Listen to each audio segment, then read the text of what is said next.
오늘은 12제자를 택하신 예수님이라는 말씀입니다. 12제자를 왜 택하셨는가? 그거하고 나하고 뭔 상관이 있다고 또 이렇게 말씀하시는가?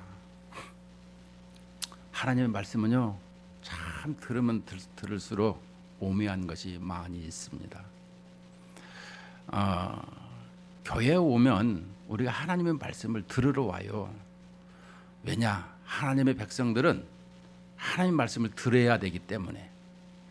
특별히 이 세상에 눈에 보이는 세상, 이 세상을 눈에 보이는 대로 또 더 행복하고 즐겁게 건강하게 이런 생각이 있습니다만, 그러나 우리는 하나님의 영으로 창조되었고 하나님의 영을 쫓아 살게 되어 있는 것이 우리 성도들의 삶인 것입니다.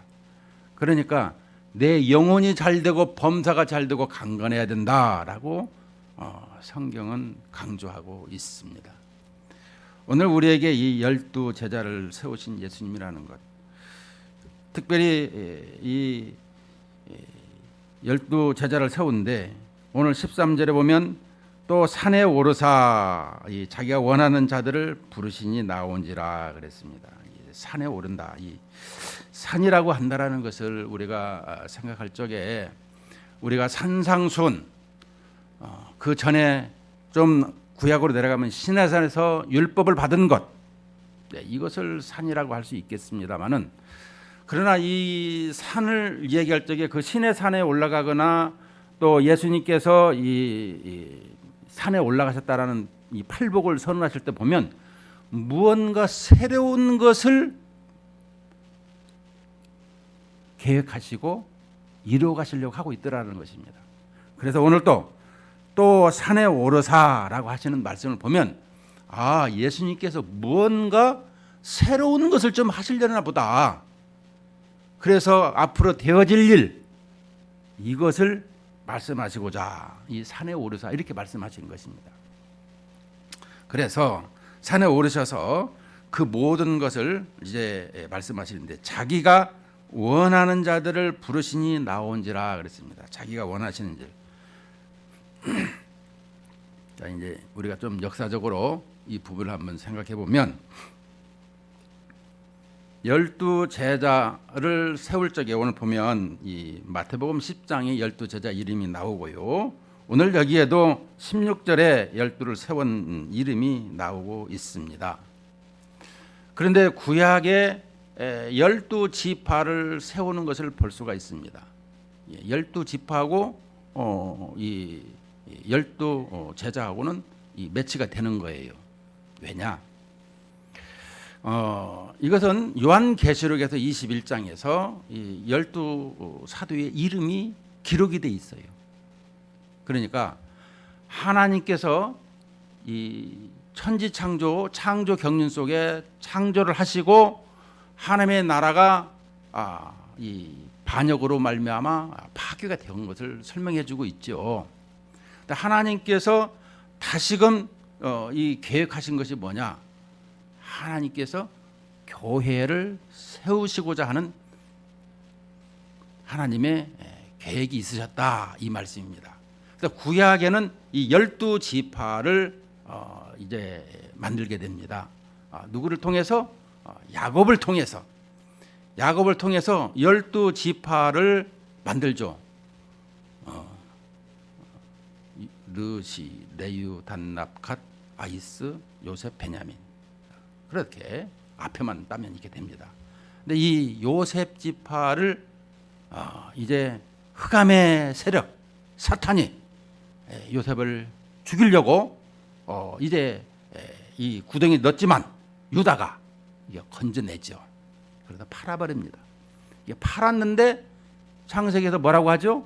도리어 많은 사람을 살리는 예수님의 모형으로 되어진 것을 볼 수 있습니다. 그런데 이 12지파의 기초석이 하나가 빠져버렸네, 요셉이.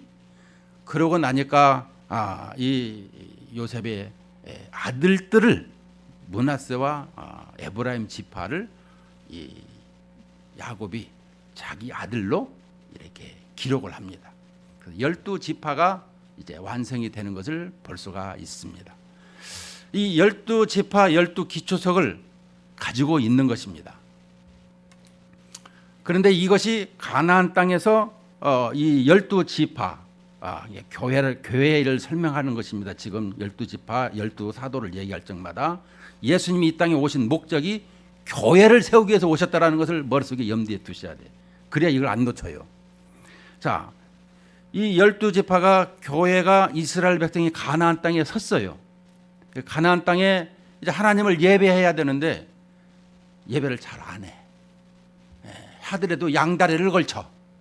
그래가지고 하나님께서 그 모든 것들을 기다리다 회개하고 돌아오기를 하는데 안 돌아와요. 그래서 이 하나님께서는 이 바벨론이라는 나라에 포로로 70년간을 또 보내버려요. 이것이 이제 구약에서 이 부분인데요. 그러나 다윗 왕 때의 12지파를 통해서 아주 창대하게 이 나라 영토도 넓혀지고 온전한 하나님 나라의 왕 12지파로 말미암아 영광이 되어지는 것을 볼 수가 있죠. 그러나 그것이 퇴락해서 결국에는 솔로몬 시대의 나라가 나눠지고 또 이제 70년간 바벨론으로 가는 모습을 볼 수 있는데요. 그 후에 예수님께서 이 땅에 오시게 되었어요. 어떻게 오시게 되었느냐? 갈라디아 4장 4절에 보면 때가 되매 하나님의 때로 말미암아 이 땅에 예수님이 오셨더라는 거예요. 그죠? 재림 때에도 예수님의 이 하나님 아버지의 계획 속에 이 땅에 오시는 거예요. 누가 뭐 날짜 정했다는 그거 다 가짜고 다 사기꾼들이에요. 그런데 예수님께서 이 땅에 오셔서 예수님은 참 하나님의 아들도 되지만 참 사람도 된다 그래서 지난 시간에 인자라 그래서 사람의 형 이 디모데 그 다니엘서 7장에는 인자 같은 이가 사람의 형상을 입은 신이라라는 것을 설명했어요. 그래서 양성으로 말미암아 이것을 설명해 주고 있어요. 그래서 예수님 오시고 난 후에 이 사도 다음에 속사도 그 다음에 교부 때에 많은 사람들이 이 양성론을 얘기할 때에 단성론을 한 사람들이 있어요. 이단이 어떻게 하나님께서 몸을 입고 오실 수가 있느냐? 다 그거 그냥 잠깐 보이는 가설적인 것이지. 이렇게 해서 단성론을 얘기한 사람 다 이단으로 정죄를 받았어요. 분명한 것은 양성. 그래서 양성을 뜻이 우리가 이해하는 것은 예수님 몸을 입고 오셔서 죽은 다음에 부활하셔서 우리에게 고기도 식사도 뭐든지 다 이 땅에 오시고 부활하셔서 그러나 그 우리의 신령한 몸을 예수님께서 입으신 것을 설명해 주고 있어요. 죽은 다음에 부활도 신령한 이런 우리도 신령한 예수님과 닮은 그런 몸으로 부활한다라는 거예요. 영이 아니라 이것을 우리가 가지고 있어야 돼요. 항상 확신을 죽은 다음에도 어떤 몸이냐 부활체를 할 때 우리의 이 육신의 몸을 가지고 다시금 부활한다. 이거 다 화장했는데요? 아닙니다. 이 씨앗이 있죠, 씨앗. 이 알갱이의 그 모든 포맷이 있듯이 하나님께서는 돌덩이로도 이렇게 떡덩이가 되게 하고 모든 창조의 전능자이십니다. 우리에게 그 모든 그 씨앗이라고 이 고린도서 15장에서는 다시금 이렇게 부활시킨다라고 설명해 주고 있습니다. 이것을 꼭 믿으셔야 돼요. 항상 이 부활 교리에 대해서. 자, 그런데 예수님께서 이렇게 이 땅에 오셔서 12제자를 자기가 원하는 자들을 부르시니 이게 이 시몬이라든가 안드레라든가 다 사도 요한이라든가 다 야고보도 하나님 뜻 가운데서 불렀더라니까 자기가 잘나서 나 좀 일꾼 써주세요 한 것이 아니라 따라오너라 나를 따라오너라 이렇게 할 적에 다 이렇게 불렀더라라고 하고 있는 것입니다. 그 중에 이 가룟 유다가 있었는데 가룟 유다도 또 이 우리가 계속 알지만 이 사탄이 그 배반하게끔 예수님을 이 돈에 눈이 어둡게 만들어서 배반하게끔 하죠. 하나님의 나라에 교회가 태동을 해야 되는데 교회가 태동을 못하도록 자꾸 사탄은 이렇게 보이지 않는 영적 전투로 말미암아 힘들게 하고 파괴하고 있더라는 것이죠. 그래서 예수님이 계실 적에 배반하고 죽어버렸어요. 40일 동안 기도하는 가운데 예수님이 이제 승천하시고 오순절 날이 와야 되잖아요. 근데 오순절 날이 올라 그러면 이 12기초석이 회복이 되어야 되기 때문에, 그래서 사도행전 1장에 보면 마띠아라고 하는 사람을 선택을 제비뽑기 해가지고 그 마띠아를 12기초석을 12사도로 만들었습니다. 일단은 빠진 거니까. 그래서 그 12사도를 만들어지니까 오순절날이 되어서 성령 강림으로 인해 가지고, 성령 강림이 뭐예요? 교회의 생일날이라는 거예요. 교회 태동이 된 날이라는 거예요. 예. 그래서 교회가 시작이 됐던 것을 설명해 주고 있는 것입니다. 이 교회가 이제 세워지고, 그래서 14절에 보십시다. 이에 12를 세우셨으니 이는 자기와 함께 있게 하시고 또 보내사 전도도 하며 귀신을 내쫓는 권능도 가지게 하려 하심이라라. 이 12를 세우셨으니 시몬에게는 베드로라는 이름을 더하였고 또 세베대의 아들 야고보와 야고보의 형제 요한이니 이 둘에게는 보아너게 곧 우리의 아들이란 이름을 더하였으며, 이 보아너게 우리의 아들이란 아주 소리가 너무 컸더라는 거예요. 천둥치는 목소리였더라는 거예요. 예수님이 사마리아 땅에 건너가자고 할 적에 못 건너게 하니까 예수님 불을 내려다 다 태워 죽여버려요. 그냥 예수님께 이렇게 당당하게 이 얘기를 한 것이 요한복음에 기록되어 있는데요. 아니, 하나님께서 전능하신 하나님 창조주가 걸어가시는데 길을 막어 저런 못된 사람들이 다 있나? 이렇게 이제 이 보아너게 우리의 아들이란 이름을 이렇게 가졌더라는 것이죠. 근데 이 요한과 야고보가 이렇게 초창기는 그랬는데 나중에는 변화가 되어서 아주 사랑의 사도가 되었더라라고 설명을 해주고 있죠. 그 다음에 또 안드레와 빌립과 바돌로메와 마테와 도마와 알페오의 아들 야고보와 및 다데오와 가나안인 시몬이며 또 가룟 유다니 이는 예수를 판자라라. 자, 우리가 이 예수님께서 우리를 이제 택하신 것에 대해서 한번 생각을 해보겠습니다. 이 택하신 것이 왜 우리를 택하셨는가? 우리에게는 분명히 목적이 있어서 하신다라는 것입니다. 우리 하나님께서 우주 창조, 천지 창조, 사람 창조를 다 하실 때에 그것은 하나님의 나라에 하나님께서 영광을 받으시려고 우리를 지으시고 만드셨다라고 가르쳐주고 있습니다.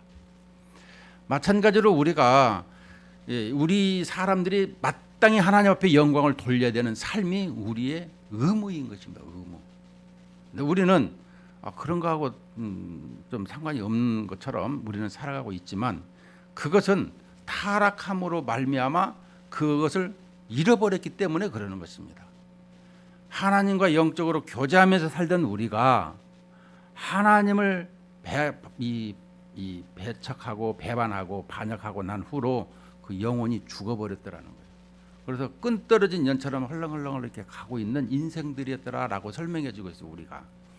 그런데 예수님을 영접하면 요한복음 1장 11절에 자기 땅에 오매 영접치 아니하였으나 12절에 영접하는 자 곧 그 이름을 믿는 자, 예수 그리스도의 이름을 믿는 자들에게는 하나님의 자녀가 되는 권세를 주셨더라. 마태복음 1장 21절에도 그렇죠. 그 이름을 예수라. 이는 그가 자기 백성을 죄에서 구원할 자이시다. 예수님이 이 땅에 오신 것은 우리의 죄를 사시고 우리를 구원하시러 이 땅에 오셨더라.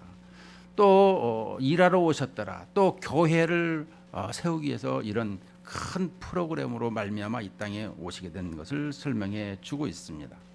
그것은 하나님의 나라에 새로운 나라를 건설하고 하나님의 백성들을 인도하고자 하는 것이죠. 우리에게.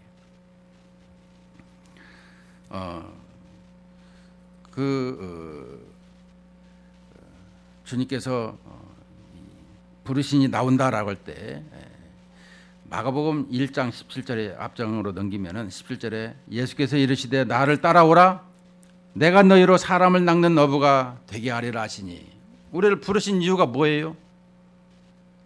사람을 낚는 어부, 사람을 주님께로 인도하는 이런 모습을, 이러한 삶을 우리가 행해야 된다라는 거예요. 어찌하든지 내가 이 세상에 살면서 하나님의 말씀을 보아하니 전도를 하고 하나님의 말씀을 가르치고 또 선포하고 또 그들과 사랑으로 교제하고 하나님의 이름을 높여드리는 이런 삶을 살아야 된다는 것이 이 땅의 삶이라는 것이죠. 그렇다면 내가 매일매일의 그러한 삶을 살겠다라고 하나님 앞에 기도하고 약속하고 나가게 되면 내 안에 계신 하나님께서 나에게 새 힘을 불어넣으시는 거예요. 성령 하나님께서 우리에게 이 하나님이 늘 좌정하고 계신다라는 것을 기억한다라면 우리가 내 마음대로 함부로 할 수가 없는 것입니다. 교회에 와서도 하나님의 뜻을 제대로 알고 순종하도록 내가 하나님 말씀에 순종하고 복종하고 내가 행할 수 있도록 하나님 도와주세요. 그래서 사도 바울은 육신을 쳐서 복종시켰다라고 이 로마서에서 말씀하고 있잖아요. 우리의 삶은 항상 이 육신을 쳐서 복종시킬 수 있어야 되는 것입니다.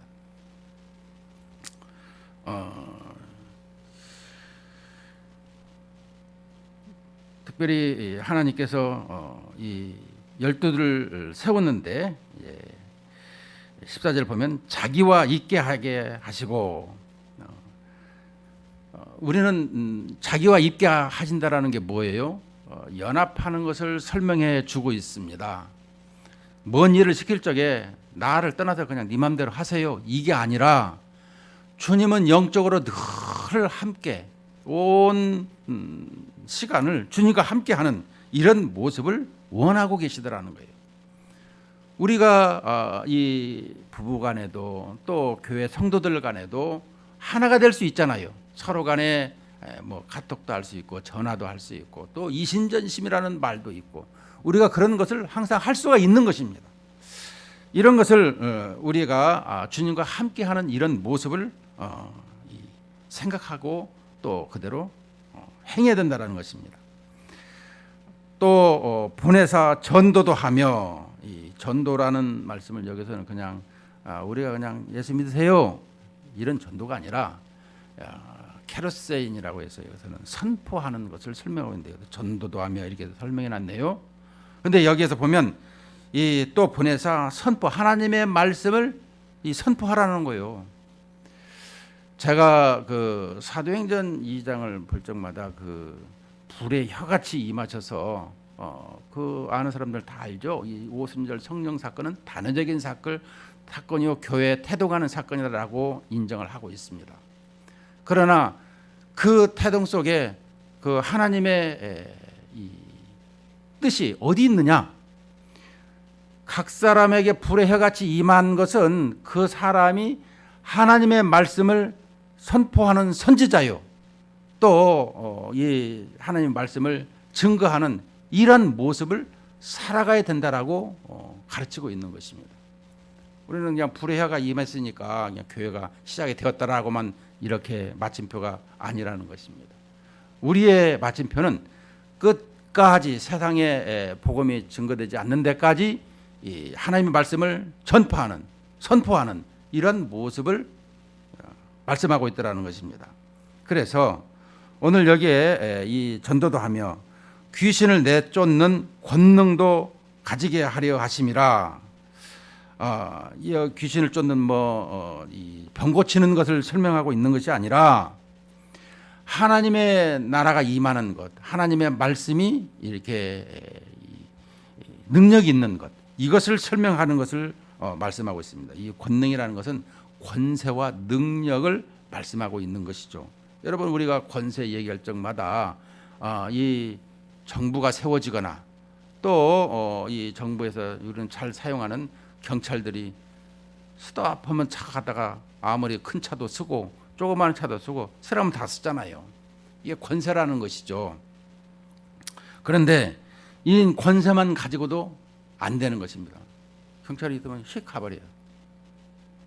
그럼 뭐 번호판에서 뭐 이렇게 하겠다지만 뺑소니 도망간 걸 어떻게 잡아?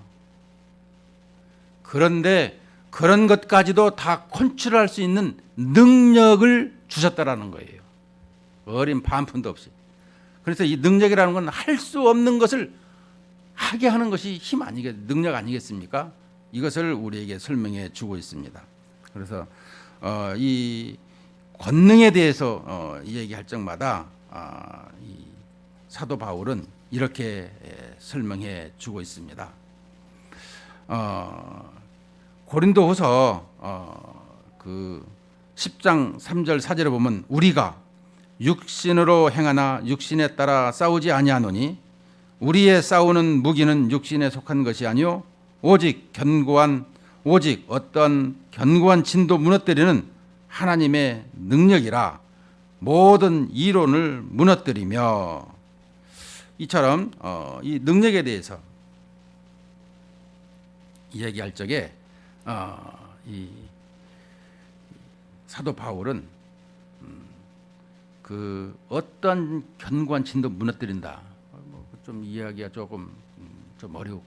그럼 좀 더 쉬운 것으로 사도 바울이 설명한다라면 예수님께서 이제 죽으셨어요. 그리고 어디다 안치했죠? 예수님을 동굴에다가 그리고 큰 돌멩이를 거기다가 이렇게 굴려가지고 막아놨어요.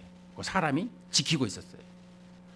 그런데 하나님의 능력이 어때요?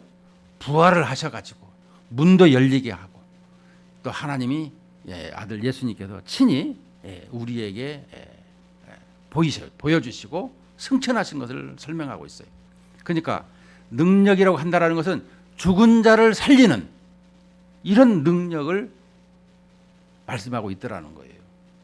우리에게 주시는 거예요. 그런데 여기서 보면 우리에게 이제 사도하고 제자하고를 분명히 알아야 됩니다. 사도는 이 선지자와 사도를 통해서 교회를 세우게 하려다라고 말씀하고 있잖아요. 이처럼 우리에게 하나님께서는 하나님의 말씀은 이 교회를 태동하면서 구약의 선지자가 맨 마지막에 누구예요? 세례 요한이죠. 요한을 통해서 이제 마지막 선지자를 통해서 예수님께 세례 받으시고 이 땅에 이제 우리에게 하나님 신약에 우리에게 새로운 나라를 설명해 주시는데요. 그 예수님을 통해서 이제 새로운 나라가 시작되는 것을 볼 수가 있는데요.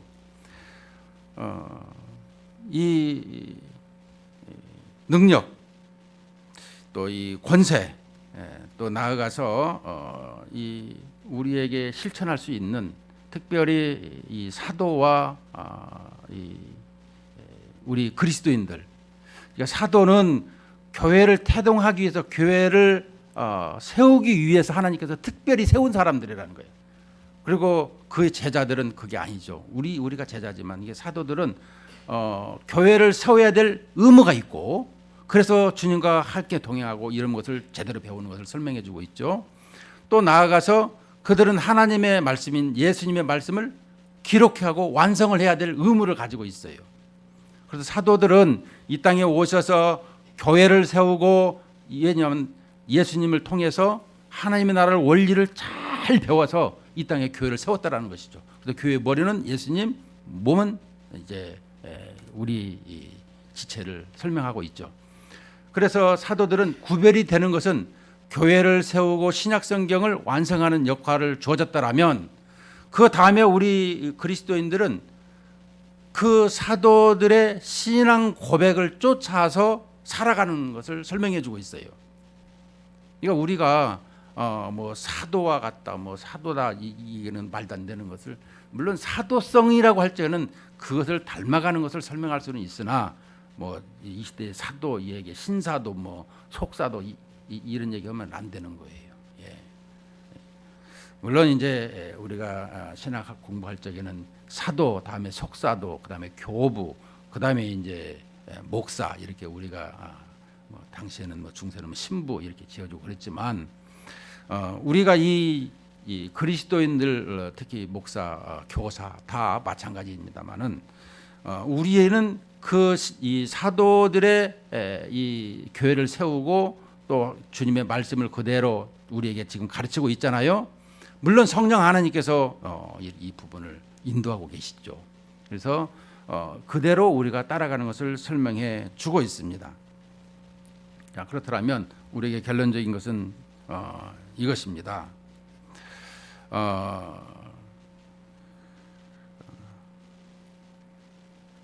사도 바울은 이 에베소는 교회론을 설명하고 있죠. 교회에 대해서 얘기할 때 에베소 1장 19절 20절에 이렇게 말씀합니다.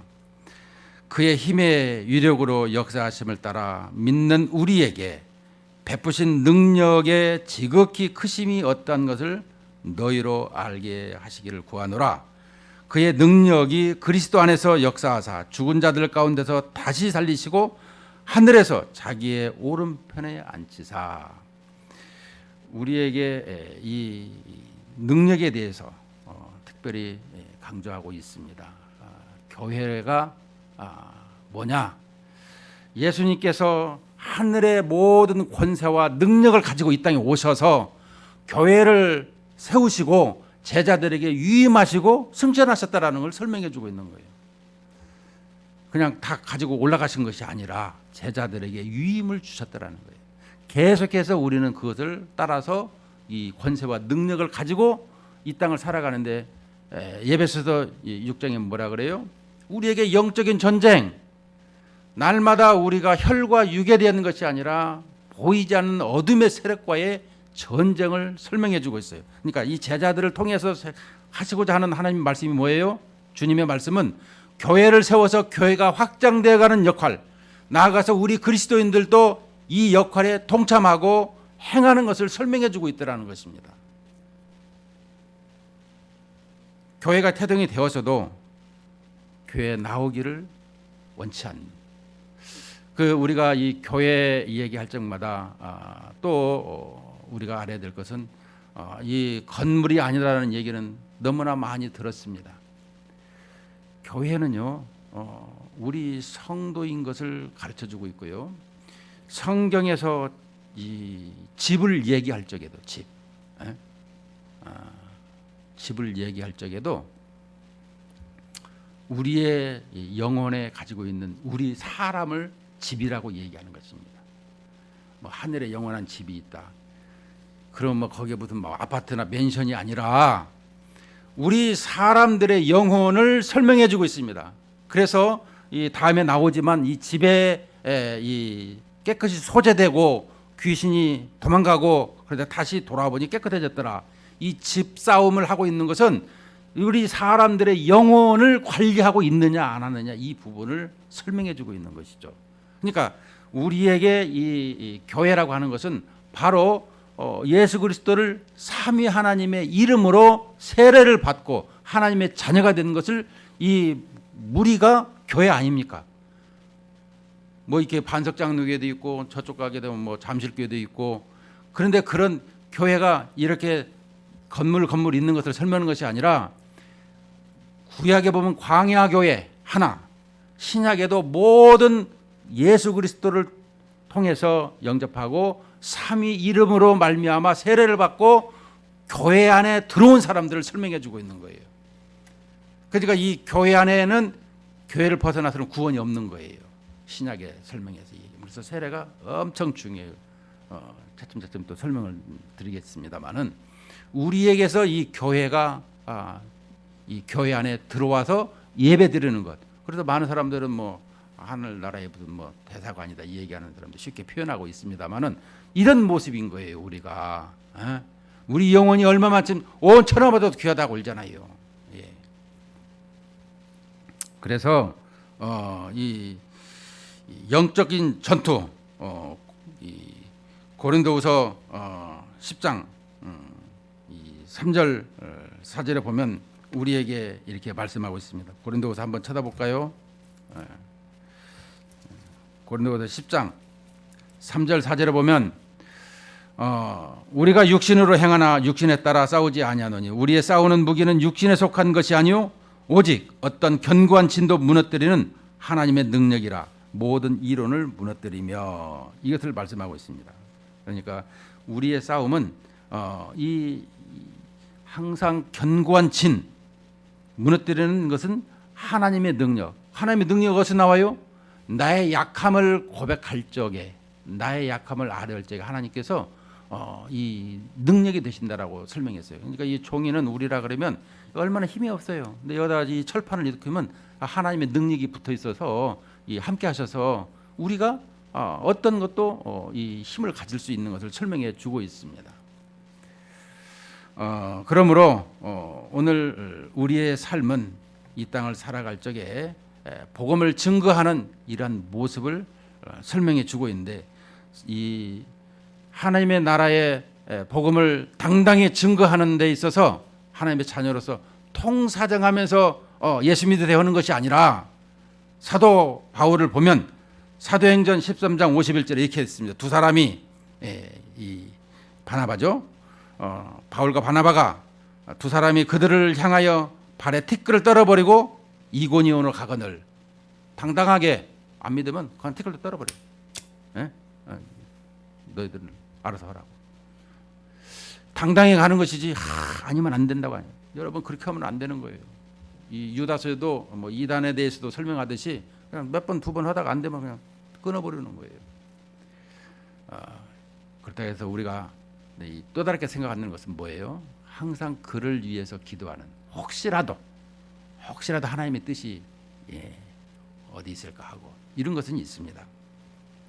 그러므로 우리의 신앙생활에서 항상 영적인 전투를 우리가 있게 되는데, 그 전투에 대해서 이 눈에 보이는 것이 아니라 보이지 않는 전투를 날마다 하고 있다라는 것과, 또 우리 주님이 이 교회를 통해서 승리하고 하나님 우편에 좌정하고 계시고, 또 때를 따라 히브리서 사도에 보면 때를 따라 돕는 은혜를 주셨다라고 우리에게 설명해 주고 있어요.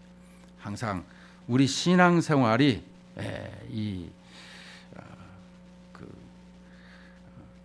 하나님 받으시기에 합당한 우리의 이 행함이 되어야 된다라고 설명해 주고 있습니다.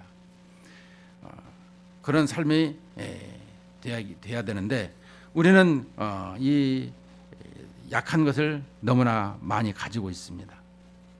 그럴 적마다 우리가 이길 수 있는 힘이 뭐예요? 말씀을 늘 기억하고 살아가는 것입니다.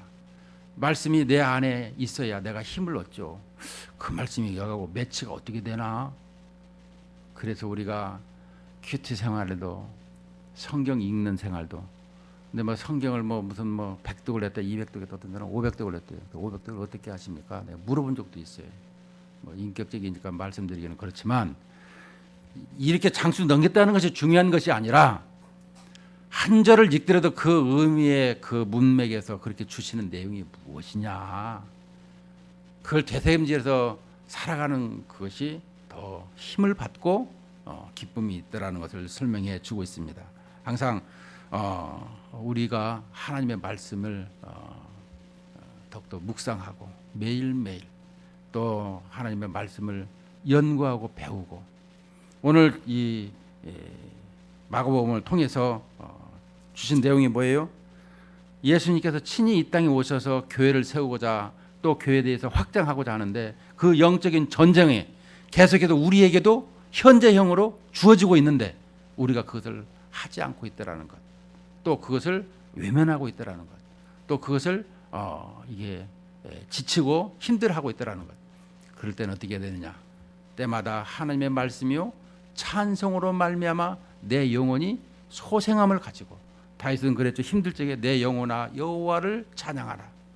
우리의 삶이 이런 하나님을 더욱더 의지하고 뜻대로 사는 이런 모습으로 승리하기를 주의 이름으로 축원을 드립니다.